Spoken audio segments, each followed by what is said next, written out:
అపోస్తల కార్యగ్రంథము 2వ అధ్యాయము 42వ వచనాన్ని మనం చదువుకుందాం. అపోస్తల కార్యగ్రంథము 2వ అధ్యాయము 42వ వచనం చదువుతారా ఎవరైనా?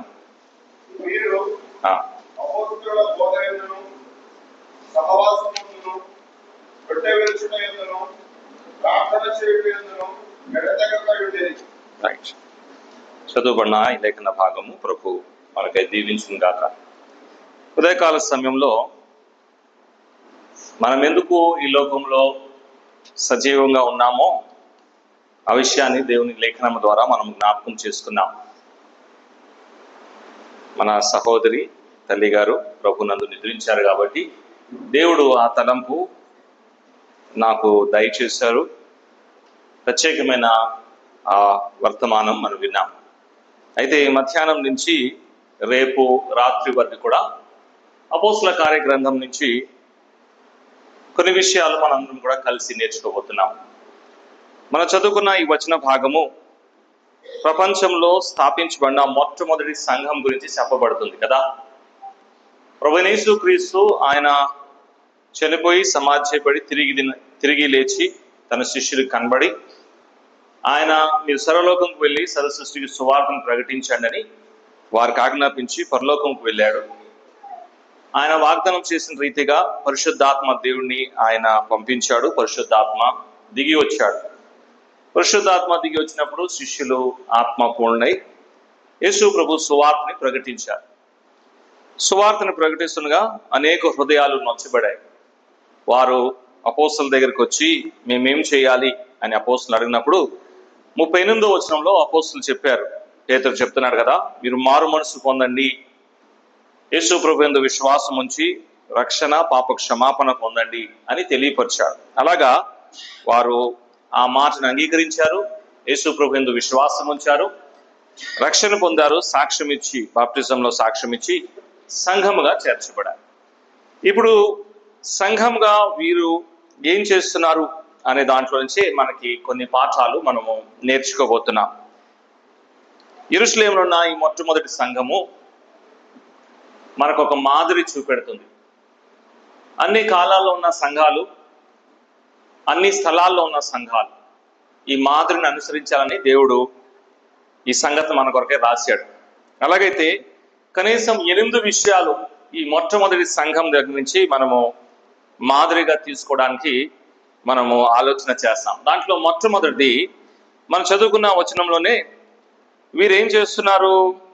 అపోస్తుల బోధ యందు, సహవాసం యందు, రొట్టె విరుచుట యందు, ప్రార్థన యందు ఎడతెగక ఉన్నారు. సువార్తను విన్నారు, యేసు ప్రభు యందు విశ్వాసం ఉంచారు, అంతే తెలుసు. ఇంకా చాలా విషయాలు వాళ్ళు నేర్చుకోవాలి. కాబట్టి అపోస్తుల దగ్గరికి వచ్చి వాళ్ళు నేర్చుకుంటున్నారు అనే విషయాన్ని మనం గమనించాలి. ఏం నేర్చుకుంటున్నారు? అపోస్తలుల బోధ నేర్చుకుంటున్నారు. ఇంకేం నేర్చుకుంటున్నారు? సహవాసం గురించి నేర్చుకుంటున్నారు. ఇంకేం నేర్చుకుంటున్నారు? ప్రార్థన గురించి నేర్చుకుంటున్నారు. ఇంకేం నేర్చుకుంటున్నారు? రొట్టె విరుచుట గురించి నేర్చుకుంటున్నారు. ఇంకేం నేర్చుకుంటున్నారు? భక్తి జీవితం గురించి నేర్చుకుంటున్నారు. మన జ్ఞాపకం చేసుకోవాల మొట్టమొదటి విషయం ఏంటి అంటే, ఒక విశ్వాసి నేర్చుకునేవాడుగా ఉండాలి. ఒక స్థానిక సంఘము నేర్చుకునేదిగా ఉండాలి. ప్రతి స్థానిక సంఘము కూడా నేర్చుకునే సంఘముగా ఉండాలి. స్థానిక సంఘంలో ఉన్న ప్రతి విశ్వాసి కూడా నేర్చుకునేవాడుగా ఉండాలి. దేవుని వాక్యాన్ని మనం నేర్చుకోవాలి. భక్తి సంబంధమైన విషయాలు మనం నేర్చుకోవాలి. పరిశుద్ధత గురించి నేర్చుకోవాలి. విశ్వాసంలో ఎదుగుట గురించి నేర్చుకోవాలి. ఫలించుట గురించి నేర్చుకోవాలి. సువార్త ప్రకటించడం నేర్చుకోవాలి. సేవ చేయడం నేర్చుకోవాలి. ఆత్మను సంపాదించడం నేర్చుకోవాలి. అనేకమైన విషయాలు మనము నేర్చుకోవాలి. ఇదిగో యెరూషలేములో ఉన్న ఈ మొట్టమొదటి సంఘము నేర్చుకుంటుంది. విశ్వాస జీవితం అంతా కూడా మనం నేర్చుకోవాలంటే, ఏ రోజైతే మనము విశ్వాసిగా నేర్చుకుంటాం ఆపివేస్తామో ఆ రోజే మన ఆత్మీయమైన అభివృద్ధి ఆగిపోతుంది. దాన్ని స్పిరిచువల్ స్టాగ్నేషన్ అంటాం.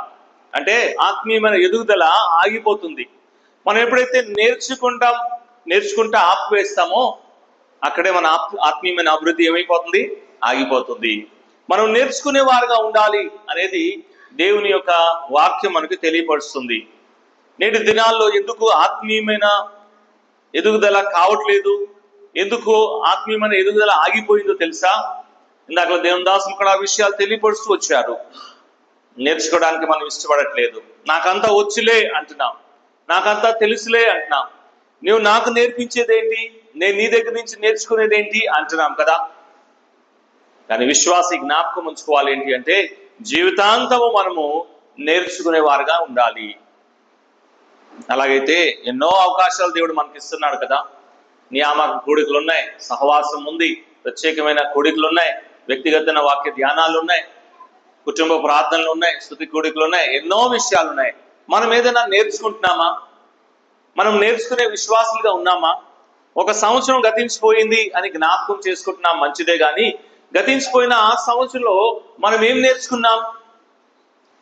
యేసు ప్రభువునందు విశ్వాసం ఉంచాం, బాప్తిసంలో సాక్ష్యం ఇచ్చాం, సంఘ సహవాసంలో చేర్చబడాం, ప్రభుని వెంబడిస్తున్నాం. అనేక కాలం, అనేక దినాలు అయిపోయాయి.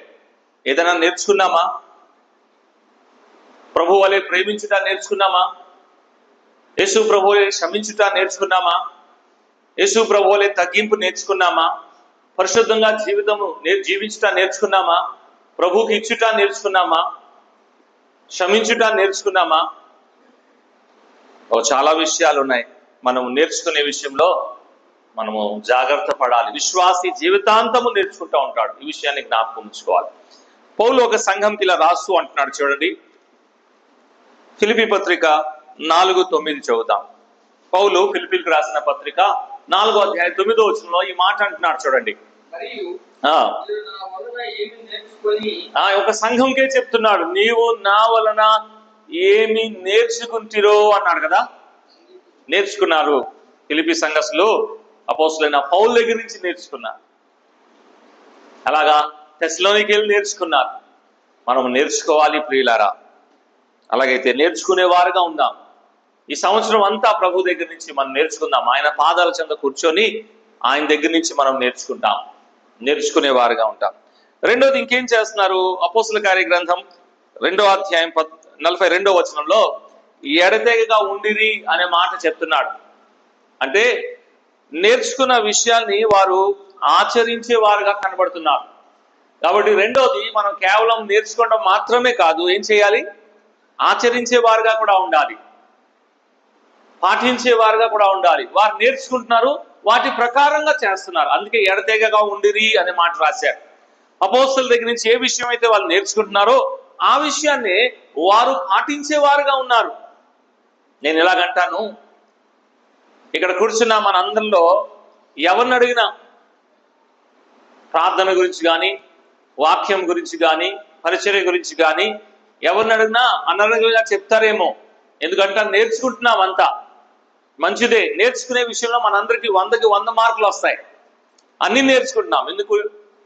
సేవకులు వస్తున్నారు, పెద్దలు ఉన్నారు, నియామక కోడికలు ఉన్నాయి, ఎంతో వాక్యం మనం వింటున్నాం కాబట్టి నేర్చుకుంటున్నాం చాలా విషయం. ప్రార్థన గురించి అడిగితే మీలో ఎవరైనా చెప్తారు, ఎవరు ప్రార్థన చేయాలి, ఎలా ప్రార్థన చేయాలి, కన్నీరు ప్రార్థన ఏంటి, ఉపవాస ప్రార్థన ఏంటి, అన్నా చేసిన ప్రార్థన ఏంటి, సమూయేలు చేసిన ప్రార్థన ఏంటి, అబ్రహాం ఎలా ప్రార్థన చేశాడు, యేసు ప్రభు ఎలా ప్రార్థన చేశాడు, ఇవన్నీ చక్కగా చెప్పగలరు. కానీ ఎంత ప్రార్థన చేస్తున్నాం అంటే నేర్చుకున్నాం కానీ పాటించట్లేదు.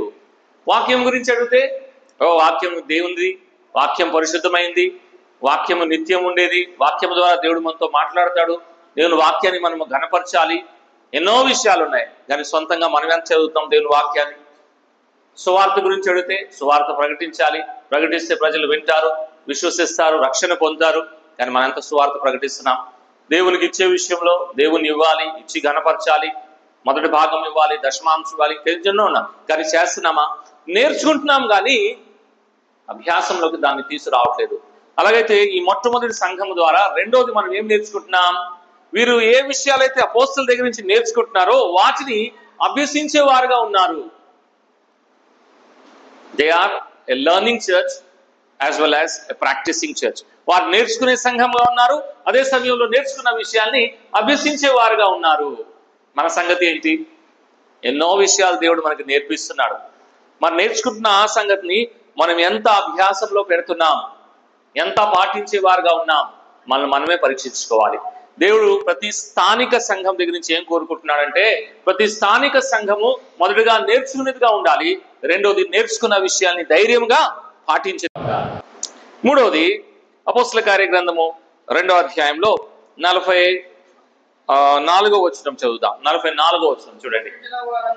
విశ్వసించిన వారందరూ ఏకముగా అనే మాటను అక్కడ ఆగుతాం.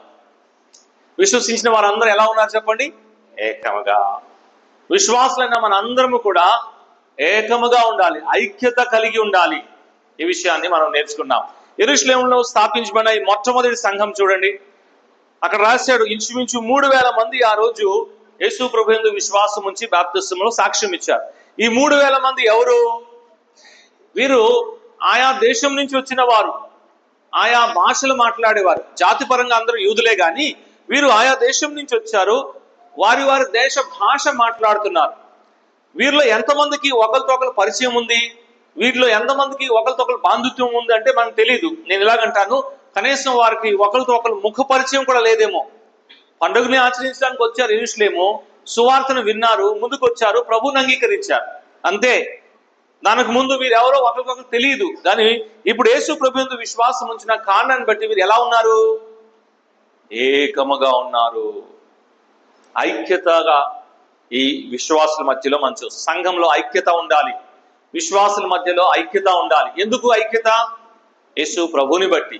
యేసు ప్రభువునందు విశ్వాసం ఉంచాం కాబట్టి ఆ ఐక్యత ఆయన మనకి ఇచ్చాడు. అందుకే ఆ ఐక్యతని కాపాడే బాధ్యత మనకుంది. సంఘంలో ఐక్యత ఉండాలి, విశ్వాసుల మధ్య ఐక్యత ఉండాలి. ఏ కారణం చేత కూడా మనం విభేదాలు తీసుకురావడానికి వీల్లేదు. నేను ఇది, నేను అది అని చెప్పడానికి వీల్లేదు. ప్రాంతాన్ని బట్టి కానీ, భాషను బట్టి కానీ, కులాన్ని బట్టి కానీ సంఘంలో విభేదాలు తీసుకురావడానికి వీల్లేదు అనే విషయాన్ని జ్ఞాపకం చేసుకోవాలి. విశ్వాసమైన మన అందరము కూడా ఎలా ఉండాలి చెప్పండి? ఏకముగా ఉండాలి. ఈ మొట్టమొదటి విశ్వాసుని చూడండి, వారందరూ కూడా ఎలా ఉన్నారు చెప్పండి? ప్రతి స్థానిక సంఘము ఐక్యత కలిగి ఉండాలి, విశ్వాసులు అందరూ కూడా ఐక్యత కలిగి ఉండాలి. ఇది చాలా ప్రాముఖ్యమైంది. కాబట్టి మూడోది, వారు ఐక్యముగా ఉన్నారు. నాలుగోది అదే వచనంలో చూడండి, ఇంకో మాట జోడించి చెప్తున్నాడు. ఏం చేస్తున్నాడు చెప్పండి? ఏకముగా కూడి అంటున్నారు కదండి. వీరు కూడుకునే వారుగా ఉన్నారు. ఇట్స్ ఎ గ్యాదరింగ్ చర్చ్, కూడుకునే సంఘము. ఎలా ఉన్నారు చెప్పండి? కూడుకునే వారుగా ఉన్నారు, కూడుకుంటున్నారు. 46వ వచనం అయితే మరొక చక్కటి మాట రాశాడు చూడండి. 46 చదువుదాం.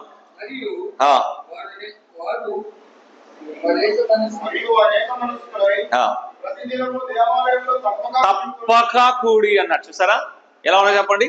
తప్పక కూడుకుంటున్నారు, ప్రతి దినము కూడుకుంటున్నారు, అది కూడా తప్పక కూడుకుంటున్నారు. చూసారా? ఒకటి నేర్చుకుంటున్నారు, రెండోది నేర్చుకున్నది అభ్యసిస్తున్నారు, మూడోది ఐక్యముగా ఉన్నారు, నాలుగోది ఏం చేస్తున్నారు చెప్పండి? కూడుకుంటున్నారు. సంఘముగా మనము కూడి రావాలి. ప్రతి విశ్వాసి కూడా సంఘం ఒక ప్రతి కూడికలో హాజరవ్వాలి. విజ్ఞాపన కూడిక కావచ్చు, వాక్యధ్యాన కూడిక కావచ్చు, లేకపోతే హోల్ నైట్ ప్రేయర్ కావచ్చు, లేకపోతే ఇంకేదైనా కావచ్చు. సంఘ కూడికకి మనందరం కూడా హాజరవ్వాలి, మనము కూడి రావాలి. వీళ్ళు చూడండి, ప్రతి దినము ఏమవుతున్నారు చెప్పండి? దేవాలయంలో తప్పక కూడుకుంటూ అన్నారు. ప్రతి దినము డైలీ మీటింగ్, రోజు మీటింగ్ ఉంది, రోజు వస్తున్నారు. సంఘం ఒక ప్రారంభం చూడండి. ఆ ప్రారంభ దినాల్లో ఉన్న ఆ ఉజ్జీవన, ఆ వేడి, ఆ వైభవము, ఆ మహిమ ప్రతి దినము తప్పక కూడి వస్తున్నారు.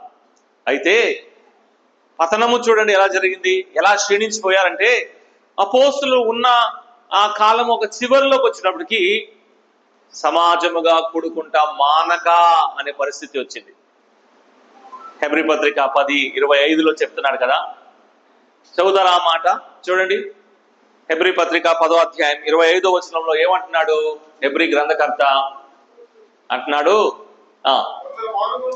కొందరు మానుకున్నట్లుగా సమాజముగా కూడుకుంటా మానక అన్నాడు. అంటే ఇప్పుడు ఏమైపోయింది? ఎలా ప్రారంభమైందో చూడండి. ప్రతి దినము కూడిక, తప్పక కూడుకుంటున్నారు. సంఘం ఒక కూడికలు అలా జరిగేవి. అయితే అపోస్తులు ఉన్న కాలము ఇంకా ముగింపులోకి వచ్చినప్పటికి ఏమైంది చెప్పండి? మానుకున్నట్లు అంటున్నాడు. మీరు మానొద్దు, సమాజంగా కూడుకుంటా మానొద్దు అంటున్నాడు కదండి. కొందరు మానుకున్నట్లు అన్నాడు. ఇప్పుడు మన కాలంలో ఈ వాక్యాన్ని రాయాలంటే, మనము ఉన్న దినాల్లో మన కాలంలో ఇదే వాక్యాన్ని ఇప్పుడు మనం రాయాలంటే, సంఘ పెద్దలు ఈ వాక్యాన్ని పట్టుకొని హెచ్చరించాలంటే ఏమంటారు తెలుసా? అందరూ మాననట్లు మీరు సమాజంగా కూడుకుంటా ఎందుకంటే ఇప్పుడు అందరూ అప్పుడు కొందరే, కానీ ఇప్పుడు ఏంటి? అందరూ మానుకున్నట్లు కదా. ఇలా గమనిస్తాం. స్థానిక సంఘంగా కూడికలు చాలా ప్రాముఖ్యమైనది. ప్రతి కూడికలకి నేను హాజరవ్వాలి, నేను ప్రయాసపడాలి. సంఘ కూడికలకి నేను ప్రాముఖ్యత ఇవ్వాలి. కేవలం ఆదివారం ఒక్కరోజు వస్తే సరిపోదు, వార కూడికలో కూడా నేను కనబడాలి. కాబట్టి వారు ఐక్యముగా ఉన్నారు, అంత మాత్రమే కాదు, ఏం చేస్తున్నారు చెప్పండి? కూడి వస్తున్నారు. మనందరం కూడా కూడి రావాలి. అప్పుడే ఆశీర్వాదం, అప్పుడే నేర్చుకోగలము, అప్పుడే బలపడగలము, అప్పుడే ఒకరినొకరు హెచ్చరించగలము, పొరుకలుగలము, ఒకరి గురించి ఒకరు ప్రార్థన చేయగలము. 5వది అపోస్తల కార్యగ్రంథము 4వ అధ్యాయంలో చూడండి. 5వది 45వ వచనం. ఇంకేం చేస్తున్నారు మీరు? అపోస్తల కార్యగ్రంథము 2వ అధ్యాయము 45వ వచనం. ఇంకేం చేస్తున్నారు చూడండి.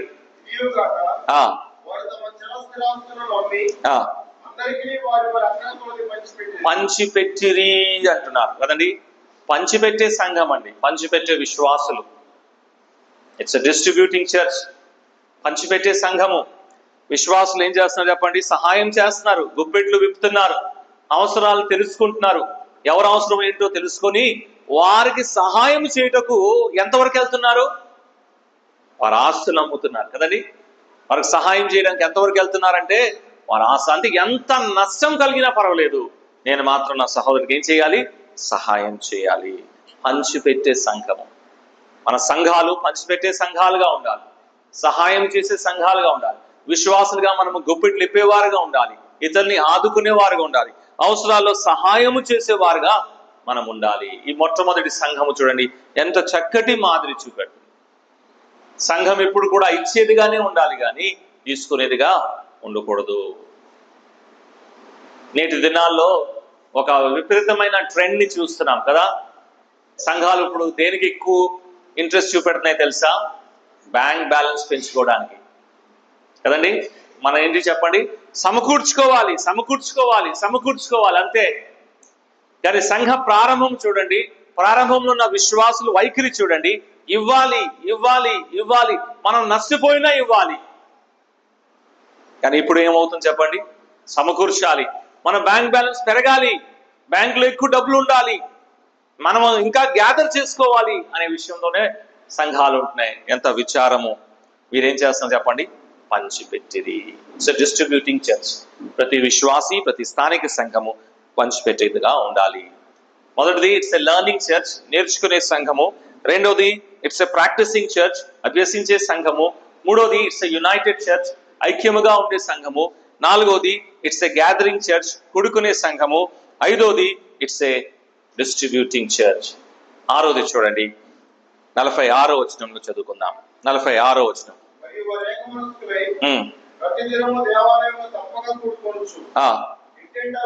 ఇంటింటా రొట్టె విరుచుట. ఇంటింటా రొట్టె విరుచుట అంటే ఆదివారం రొట్టె విరుచుట కాదు ఇక్కడ. It's a kind of fellowship, ఒక విధమైన సహవాసము. ఎలాగా? వీరు చూడండి ఆ మాట అసలు ఎందుకు రాశాడు? ప్రతి దినము ఏం చేస్తున్నారు చెప్పండి? దేవాలయంలో కూడుకుంటున్నారు, అది కూడా తప్పక. మరి ప్రతి దినము తప్పక దేవాలయంలో కూడుకుంటే మళ్ళీ ఇంటింటా ఎందుకు వెళ్తున్నారు? ఒకరు దర్శిస్తున్నారు. It's a visiting church. ఒకరు దర్శించేవారుగా ఉన్నారు. 3000 మంది ఉన్నారు కదా. బహుశా ప్రతి కూడికలో అందరితో మాట్లాడడం, పరామర్శనం సాధ్యం కాదేమో. అందుకే ఏం చేస్తున్నారు? ప్రతి దినము తప్పక దేవాలయంలో కూడుకుంటూ మరలా ఇంటింటికి వెళ్తున్నారు. విశ్వాసులు ఎలా ఉన్నారు, వారి ఆత్మీయ స్థితి ఎలా ఉందో, వాక్యం వారికి అర్థమవుతుందా లేదా, వారి ఆత్మీయ జీవితంలో ఏదైనా శోధనలు ఉన్నాయా, సమస్యలు ఉన్నాయా, అవసరాలు ఉన్నాయా, అలాగే అవసరాలు తెలిసాయి వాళ్ళు సహాయం చేసేవారుగా ఉండాలి. విశ్వాసులుగా మనము ఒకరు దర్శించేవారుగా ఉండాలి. We must be a visiting church. కేవలము సంఘ పెద్దలు, పరిచారకులు వారు మాత్రమే కాదు. In our capacity as a individual believer we must visit one another. మనం వ్యక్తిగతంగా విశ్వాసులుగా ఒకరు దర్శించే బాధ్యత కలిగి ఉన్నాం. ఒకరి ఇంటికి ఒకరు మనం వెళ్ళాలి, వాళ్ళతో కూర్చోవాలి, వాళ్ళతో మాట్లాడాలి, వాళ్ళతో కలిసి ప్రార్థన చేయాలి, కుశల క్షేమాలు తెలుసుకోవాలి. బహుశా అందరి ముందు కొన్ని విషయాలు వాళ్ళు చెప్పకపోవచ్చు. ఏకాంతంలో మనం ఉంటే వారు మనతో ఓపెన్ గా మాట్లాడతారు. We must be a visiting church. మనము దర్శించే సంఘముగా ఉండాలి. ఆరోది, వీరు దర్శించే వారుగా ఉన్నారు. ఏడోది చూడండి, ఇంకేం చేస్తున్నారు? అదే వచనం చదువుతాం, 46. దేవుణ్ణి ఏం చేస్తున్నారు చెప్పండి? స్తుతించుచు. It's a praising church. స్తుతించే సంఘము, స్తుతించే విశ్వాసులు. అసలు ఈ మాట ఇక్కడ ఎందుకు రాశాడు? ముందు రాసుంటే బాగుంది కదా. 3000 మంది పేతురు సువార్తను విని ముందుకు వచ్చారు, బాప్తిజంలో సాక్ష్యం ఇచ్చారు. దేవుణ్ణి స్తుతించుచు అని ప్రారంభించలేదు. ఇక్కడ రాస్తున్నాడు ఈ మాట, దేవుణ్ణి స్తుతించుచు అని కదండి. దేవుణ్ణి స్తుతించుచు అపోస్తలుల బోధ యందును, సహవాసం ఎందును, ప్రార్థన ఎందును, రొట్టె విరుచు అలా అనలేదు. ఏమంటున్నాడు చెప్పండి? అన్ని అయిన తర్వాత ఇక్కడ చెప్తున్నాడు. అంటే వీరు ఎంత మంచివారో చూడండి. It's a praising church. స్తుతించే సంఘము, స్తుతించే విశ్వాసులు ఎంత మంచివారో చూడండి.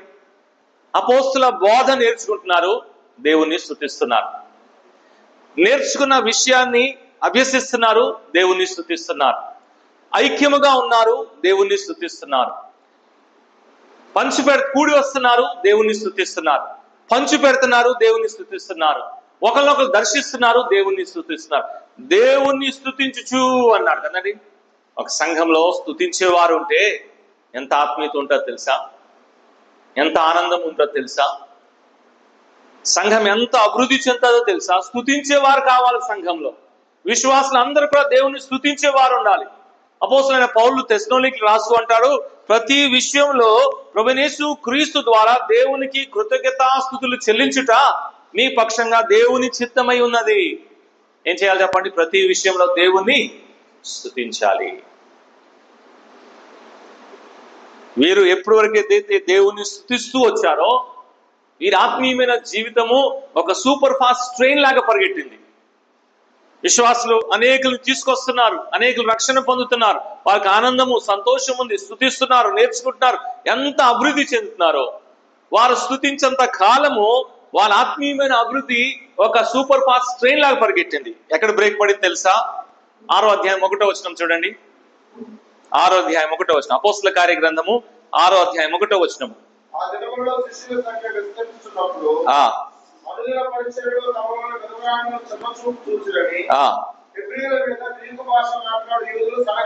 సొనగసాగిరి. స్తుతికి బదులు ఏమొచ్చేసింది చెప్పండి? సొనగడం వచ్చింది. బ్రేక్ పడిపోయింది. ఇంక అక్కడే వారి ఆత్మీయ జీవితం, ఆనందము, అభివృద్ధి అంతా కూడా అక్కడ ఆగిపోయింది, బ్రేక్ పడిపోయింది. ఎందుకు? సొనగుతున్నారు. ఇప్పుడు సంతోషించలేకపోతున్నారు, ఇప్పుడు దేవుని స్తుతించలేకపోతున్నారు, ఇప్పుడు ఆనందించలేకపోతున్నారు, ఇంకా నేర్చుకోవడానికి ఇష్టం లేదు, గుడికి రావడానికి ఇష్టం లేదు. సొనగడము వచ్చింది. వాటిని పరిష్కరించారు. తర్వాత చూద్దాం ఆ మాట. పరిష్కరించిన తర్వాత 7వ వచనం చూడండి. బండి మళ్ళా పట్టాలకి వచ్చింది. చూడండి 7వ వచనం. పరిష్కరించారు కాబట్టి సొనగడం పోయింది. దేవుని వాక్యము ప్రబలమై మరలా బ్యాక్ టు నార్మల్. ఏమైంది చెప్పండి? శిష్యుల సంఖ్య బ్యాక్ టు నార్మల్ కదండి. అలాగైతే మనం స్తుతించేవారుగా ఉండాలి. మనం స్తుతించలేకపోతున్నాం కదండి. అన్ని విషయాల్లో ఎలా ఉన్నాం చెప్పండి? సొనగేవారుగా ఉన్నాం. చివరికి మనం కూర్చున్న ప్లేస్ లో ఆ ఫ్యాన్ తిరగకపోతేనే మనం సొనుగుతున్నాం. అది చిన్న విషయం కదండి. మన పెన్ను రాస్తున్నాం, మన పెన్ను రాయకపోతేనే మనం సొనగేవారుగా ఉంటున్నాం. స్తుతించేవారుగా ఉండాలి. దేవునికి మనం ఎల్లప్పుడూ కృతజ్ఞతాస్తుతులు చెల్లించేవారుగా ఉండాలనే విషయాన్ని మనం జ్ఞాపకం చేసుకున్నాం. చివరి వచనాన్ని చదువుకుందాం. దాన్ని కంటిన్యూ చేసేద్దాం. చివరి వచనాన్ని చదువుకుందాం. ఆనందంతోనూ నిష్కపటమైన హృదయముతోనూ ప్రభువు రక్షణ పొందుచున్న వారిని అనుదినము వారిలో చేర్చును. ఎలా రక్షణ పొందుతారు? దీనికి 2 జవాబులు ఉన్నాయి లేఖనంలో. ఎలా రక్షణ పొందారు ఒక వ్యక్తి? దీనికి ఒక షార్ట్ ఆన్సర్ ఉంది, ఒక ఎస్సే ఆన్సర్ ఉంది. షార్ట్ ఆన్సర్ ఏంటి అంటే, యేసు ప్రభువునందు విశ్వాసం ఉంచు, అప్పుడు నీవును నీ ఇంటి వారు రక్షణ పొందుతారు. అయిలారా, రక్షణ పొందడానికి నేను ఏం చేయాలంటే పౌలు ఏం జవాబు ఇచ్చాడు? యేసు ప్రభువునందు విశ్వాసం ఉంచు, అప్పుడు నీవును నీ ఇంటి వారు రక్షించు. This is a short answer. అలాగైతే రోమపత్రిక 10వ అధ్యాయం 14వ వచనం చూడండి. ఎస్ఏ ఆన్సర్ అక్కడ చెప్తున్నాడు, అక్కడ ప్రక్రియ చెప్తున్నాడు. రోమపత్రిక 10వ అధ్యాయము 14వ వచనం.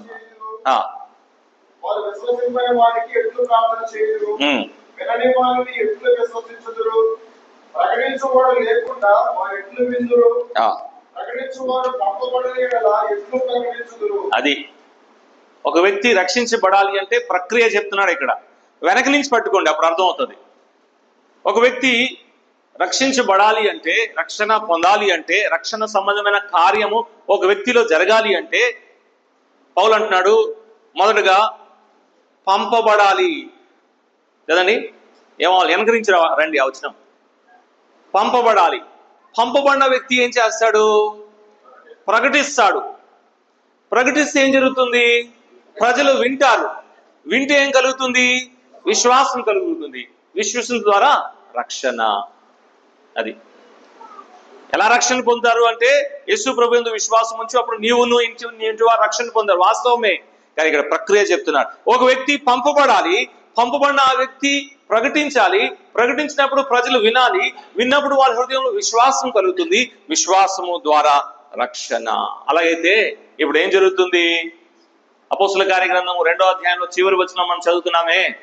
ప్రతి దినము ఏమవుతుంది చెప్పండి? రక్షణ పొందుతున్నారు. ఆ రక్షించబడుతున్న వారిని దేవుడు ఏం చేస్తున్నారు చెప్పండి? వారిలో కలుపుతున్నారు కదా. అలాంటే ఏం చేస్తున్నారు వీరు వెళ్ళి సువార్తను ప్రకటిస్తున్నారు. ప్రకటిస్తున్నప్పుడు ప్రజలు వింటున్నారు. వింటున్నప్పుడు వినేవారి హృదయంలో విశ్వాసం కలుగుతుంది. తద్వారా వారి ప్రభు యందు విశ్వాసం నుంచి రక్షణ పొందుతున్నారు. అంటే ఇప్పుడు ఏం చెప్పాలి ఈ సంఘం గురించి? ఇట్స్ ఎ ప్రీచింగ్ చర్చ్, ప్రకటించే సంఘము. అవిశ్వాసులు ఎటువంటి వారు చెప్పండి? ప్రకటించేవారు.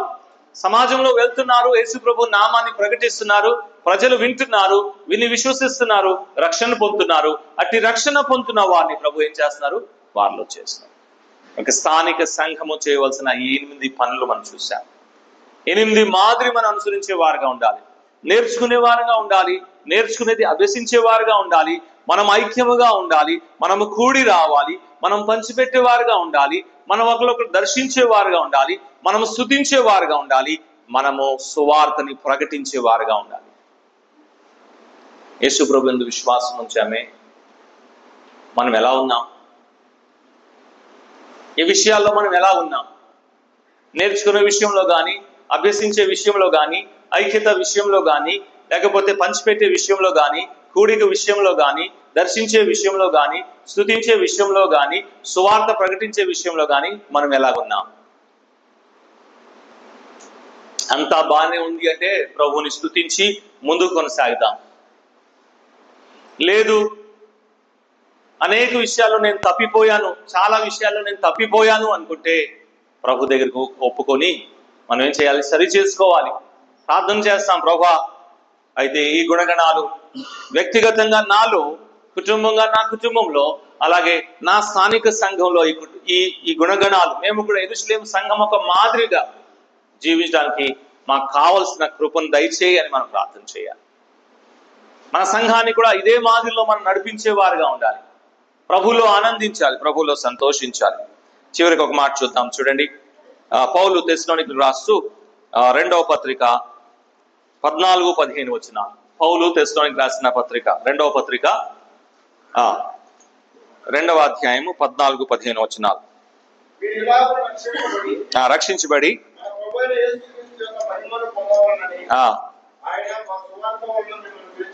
కాబట్టి మొదటి క్రియ అయిపోయింది. సువార్త వలన ఆయన పిలిచాడు. అపోస్తుల కార్యగ్రంథంలో కూడా సువార్త విన్నారు, వక్రమైన తరం నుంచి వేరవ్వారు. అది మొదటి క్రియ జరిగింది. మనలో చాలా మంది సువార్త విన్నాం, యేసు ప్రభు యందు విశ్వాసం ఉంచాం, ప్రభు కొరకై మనం ప్రత్యేకించుకున్నాం, వక్రమైన తరం నుంచి వేరయ్యాం. ఇప్పుడు ఏం చేయాలి? కాబట్టి అన్నాడా? కాబట్టి సహోదరులారా ఎలా ఉండాలంట? నిలకడగా ఉండి,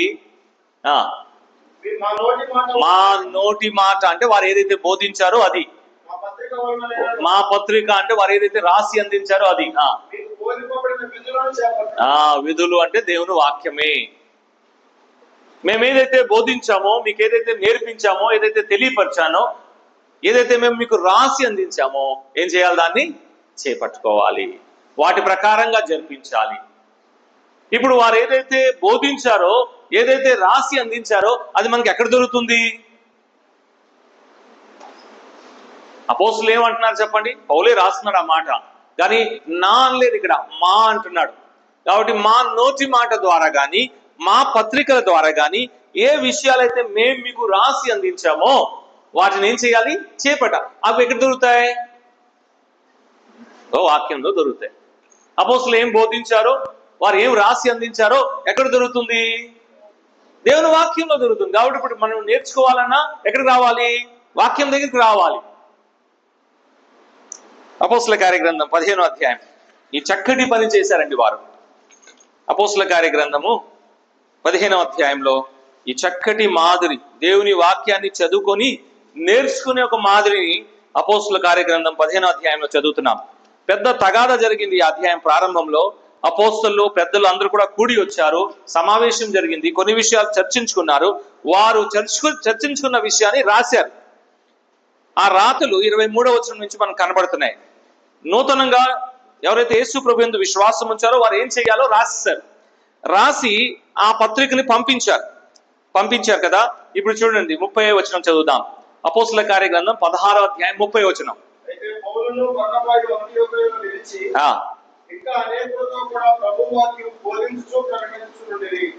సారీ కొంచెం ముందుకు వస్తా. 26 నుంచి చదువుతాం, లేకపోతే 26 నుంచి చదవండి.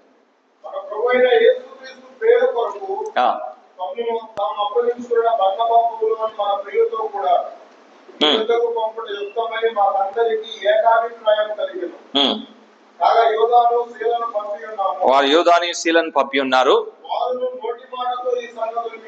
నోటి మాటతో ఏం చేస్తారు చెప్పండి? ఈ సంగతిలో తెలియపరుస్తారు.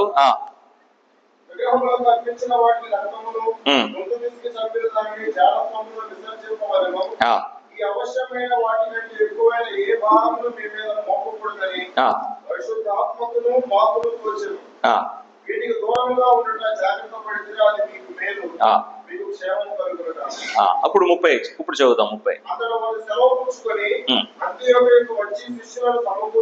ఈ మాట గురించి ఏదో చూసాను. అంతియోకుకు వచ్చి శిష్యులు ఏం చేశారు చెప్పండి? సమకూర్చి ఆ పత్రిక ఇచ్చిరి. వారు దానిని చదువుకొని అందువల్ల ఏం చెప్పారు? ఆదరణ పొంది ఏం చేస్తున్నారు చెప్పండి? పత్రిక రాగానే ఆ పత్రికను చదువుతున్నారు. వారు చదువుటకే అక్కడ కూడి వచ్చారు. వారందరూ అక్కడ గ్యాదర్ అయ్యి ఆ పత్రికను తీసుకొని ఆ పత్రికను చదివారు. చదివిన విషయాన్ని అర్థం చేసుకున్నారు. పత్రిక ద్వారా వారికి ఏం జరిగింది చెప్పండి? ఆదరణ. ఇప్పుడు ఏమేమి చేయాలో అపోస్తలు చెప్పారు, రాసి అందించారు. వీరు ఆ సంఘానికి వచ్చారు, నోటి మాట ద్వారా చెప్పారు. అంత మాత్రమే కాదు, పత్రిక కూడా ఇచ్చారు. వారు చదివారు. ఇప్పుడు వారు ఏం చేస్తారు చెప్పండి? వారు ఏదైతే చెప్పారో, విగ్రహాలు కనిపించి తినొద్దని చెప్పాడు కదా, వ్యభిచారం చేయొద్దు, జాగ్రత్త నుంచి దూరంగా ఉండని చెప్పాడా కదా, అవన్నీ ఇప్పుడు వారు ఏం చేస్తారు? పాటిస్తారు. కాబట్టి దేవుని వాక్యంలో అపోస్తలు రాసి అందించిన బోధ ఉంది. దేవుని వాక్యమే అపోస్తల బోధ. మనం దీన్ని చదివి దేవుడు మన దగ్గర నుంచి ఏం ఆశిస్తున్నారో తెలుసుకొని మనం కూడా ఆ విధంగా ఉందాం. అలా చేయడానికి ప్రభు మనకు సహాయం చేయను గాక. ప్రార్థన చేసుకొని మనం సెలవు తీసుకుందాం.